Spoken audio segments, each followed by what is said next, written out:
So if I were to go around over here onto a particular file right here and open it, it'll open up using a certain application. But what you can also do inside of Adobe Bridge is change the file type association with different applications. Let's say, for example, if I want to go ahead and change the file type association, I can simply right click around over here, and then under open with, you can see that I can open it with Illustrator and Photoshop, or I can browse and select another application as I like as well.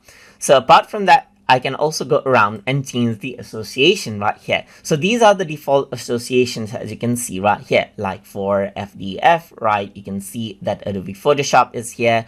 You can see that similarly for different file types right here, different applications are associated right here. You can go ahead and browse, or you can go ahead and change. For example, for InCopy files right here, you can see that Adobe InCopy is selected, and over here you can see that you can go ahead and select out different file types as you want right here as well. So over here you can see if Photoshop is selected, for this one Illustrator is selected, or you can go ahead and select Photoshop as well, just like this, or go for Acrobat right here, just like this, and so forth, as you can see right here. So a lot of the file types are already associated, as you can see right here. For MP3, none is selected, so you can go around and browse and select out the type of software that you want to associate with this as well.